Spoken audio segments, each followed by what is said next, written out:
कैसे आप सब लोग, स्वागत है आपका द सिंप्लीफायर पर। आज था बायो साइंस का पेपर था, तो आप लोग अपना नाम बता दीजिए, इंट्रो दे दीजिए और कहाँ से आप लोग आए हैं। मेरा नाम मोहम्मद जरताब रजा है। मैं यही दिल्ली का ही हूँ, लेकिन वैसे रहने वाला आजमगढ़ का हूँ। एग्ज़ाम कहाँ से देने आए हैं? एग्ज़ाम तो यहीं लोकल से यहीं पास में है। अच्छा, यही दिल्ली में रहते जी हैं जी, आप? शाहीन बाग। अच्छा, आप बता दीजिए। मेरा नाम उमेर है और मैं एटा से आया। एटा से आप आए हैं, तो ईद के 2 दिन बाद आना कैसा लग रहा है? मतलब तुरंत एग्ज़ाम। ये तो फ़ायदे की बात है, वन रमज़ानों में तो और दिक्कत हो जाती है आने में। ईद के बाद तो ये थोड़ी इतनी दिक्कत नहीं होगी धूप धूप की वजह से। अच्छा, तो अभी तो ये सही है, ये तो पड़ेगा ईद के बाद। तो आपसे बात करते हैं कि बायो साइंस का आपने तैयारी कहाँ से किया? कोई कोचिंग ली थी या फिर सबसे पहले पेपर के बारे में बात करें। पेपर कैसा था? टफ था, इजी था या फिर मॉडरेट था? और आप बताइए क्या। नहीं, पेपर तो खैर ज़्यादा मॉडरेट था, इजी नहीं था ज़्यादा, ना ज़्यादा मुश्किल था, मॉडरेट था। और जहाँ तक तैयारी के सवाल है, मैंने खुद से तैयारी की।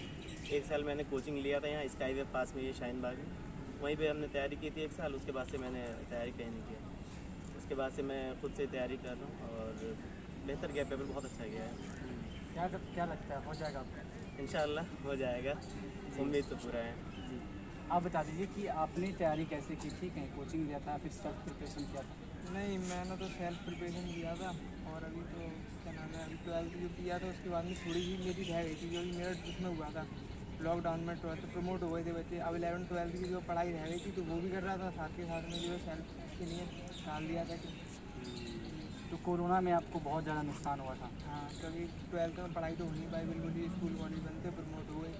अब उससे क्या है, पढ़ाई जो 11th 12th का सिलेबस तो आगे भी इसमें भी आता है BSc में। और हर किसी को, जैसे भाई को पेपर मॉडरेट लगा, आपको कैसा लगा पेपर? हर किसी की एबिलिटी वैसी नहीं होती, एक जैसी नहीं होती। आपके लिए कैसा पेपर था? मैंने तो फर्स्ट टाइम दिया, मेरे लिए तो मॉडरेट ही था, क्योंकि थोड़ा बहुत जो है पढ़ा भी था मैंने पहले से ही, तो उस हिसाब से मॉडरेट था मेरे लिए तो।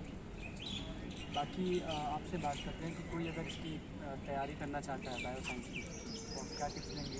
क्या पढ़े हो, और कहीं कोचिंग हो या फिर किसी यूट्यूब चैनल का भी ऑनलाइन भी आपने बहुत सहारा लिया होगा, तो किस तरह करें? देखिए, ऑनलाइन जो है, ऑनलाइन में MCQ मॉक टेस्ट वगैरह होते हैं, वो बहुत फ़ायदेमंद होता है इसके लिए। पहले तो NCERT की बेसिक मेरे 11th 12th में क्लियर हो गया था। उसके बाद से मॉक टेस्ट मैंने करने बहुत स्टार्ट किए। नीट के लिए प्रिपरेशन कर रहा था, तो उसके लिए मॉक टेस्ट बहुत किए। वो नीट वाला जो सिलेबस है वो बहुत फ़ायदेमंद हुआ है इसमें। कहाँ से आपने मॉक टेस्ट किया था? मॉक टेस्ट में ऑनलाइन NTA की वेबसाइट पे मिल जाएगा, वहाँ भी। और साथ साथ जो है क्या बोलते हैं, बहुत सारे चैनल हैं। और PW से भी किया था, फिजिक्स वाला से भी किया था, तो कुछ मॉक टेस्ट वगैरह किए थे वहाँ से, तो उसी से सब हुआ है। अच्छा, इसमें करंट अफेयर्स का भी कुछ सवाल होता है? नहीं, करंट अफेयर्स का कुछ नहीं है कुछ। अगर बायो से अगर कोई है तो इसमें थोड़ा बहुत मैथ्स मिलेगा, मैथ्स में थोड़ा बहुत मिल जाता है। मैथ्स इसमें कम से कम 10 क्वेश्चन मैथ्स के थे, और जो कि बहुत टफ थे। 11th 12th लेवल के थे, डिफ्रेंशिएशन, इंटीग्रेशन हाई लेवल के थे, फॉर्मूले वगैरह। मैं तो बिल्कुल मैथ्स पढ़ा नहीं था, इसकी वजह से अंदाज़ा मुझे नहीं था। कुछ क्वेश्चन ध्यान में थे तो मैंने कर लिया। अच्छा, ये बता दीजिए कि जैसे कि पिछले साल का कट ऑफ आपको पता होगा कि कितना जाता है बायो साइंस का, तो कितना पिछले साल गया था? पिछले साल लगभग 50 से 55 के करीब में कट ऑफ गया था बायो साइंस का। बायोटेक्नोलॉजी का भी लगभग कट ऑफ इतना ही गया था। इस साल देखिए पेपर इजी था, मॉडरेट था, ठीक था, तो कट ऑफ वही 50 के करीब नहीं जाएगा, 50 या 60 के करीब में जाएगा। और ज़्यादा मुश्किल नहीं है, अगर अच्छे से पढ़ें तो आराम से हो जाएगा बायो साइंस। आप अपनी जर्नी के बारे में बताइए कि आपने एंट्रेंस की जो तैयारी कर रहे थे आप, तो मतलब आपने भी ऑनलाइन कुछ मटेरियल का सहारा लिया, कोचिंग का, या फिर ऑनलाइन यूट्यूब चैनल बहुत सारे होते हैं, उससे आपको कोई चैनल आप सजेस्ट करना चाहेंगे जो बच्चे प्रिपरेशन कर रहे हैं उनको आसानी होता है? तो मैं तो ये कहूँगा, पहले तो NCERT कवर कर लो खुद से ही पूरी 11th 12th की, उससे जितनी हो गई NCERT की एक एक लाइन बाई लाइन पढ़ लो खुद से। और फिर उसके बाद में अगर जैसे प्रैक्टिस करनी है तो प्रैक्टिस साइड से कर लो। और फिर उसके बाद में जैसे कोई चीज़ समझ में नहीं आती है तो बहुत सारे यूट्यूब चैनल हैं, फिजिक्स वाला ही बहुत फेमस है, उसमें काफ़ी अच्छे से समझाते हैं। लेकिन मेन जो है इसमें NCERT का रोल है। तो NCERT में फोकस करना चाहिए लगता है। जी बिल्कुल, NCERT को फोकस करनी चाहिए, फिजिक्स केमिस्ट्री बायो की। और बायो पे ज़्यादा करनी चाहिए, क्योंकि सबसे ज़्यादा बायो आती है 50 नंबर की। अच्छा, तो इसमें पोर्शन वाइज होता है, जैसे कि बायो में भी बहुत सारे पोर्शन, तो किस पोर्शन से ज़्यादा मतलब वेटेज क्या होता है?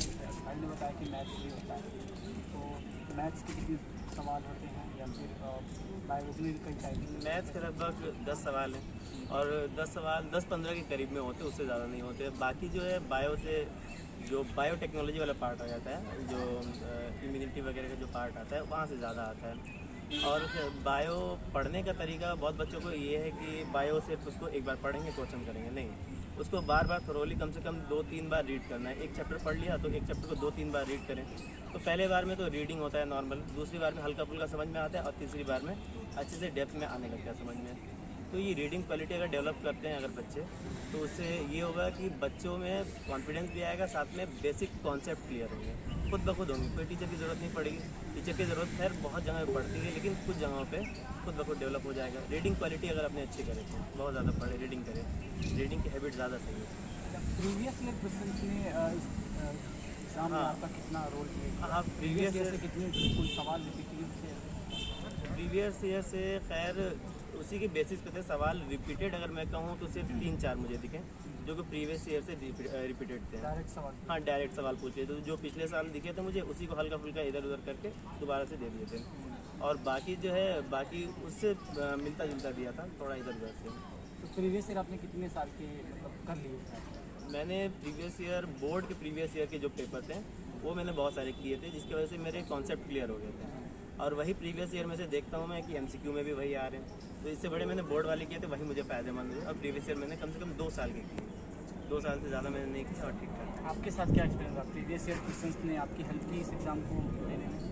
प्रीवियस ईयर क्वेश्चन में तो खैर मैंने देखा नहीं ज़्यादा कुछ इसमें क्वेश्चन आए।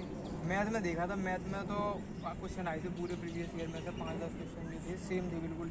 उसमें से इंटीग्रेशन और डिफरेंशिएशन वाले वो बिल्कुल सेम थे, थोड़े थोड़े इसमें मैथ में। और बाकी का तो मैंने कोई पोर्शन प्रीवियस ईयर से नहीं किया। चलिए, बहुत शुक्रिया, बहुत बहुत बधाई देते हैं हम आप लोगों को कि आप लोग का जामिया एंट्रेंस निकली। बहुत शुक्रिया हमसे बात करने के लिए। बहुत बहुत शुक्रिया आपका भी, आपने हमसे बात किया।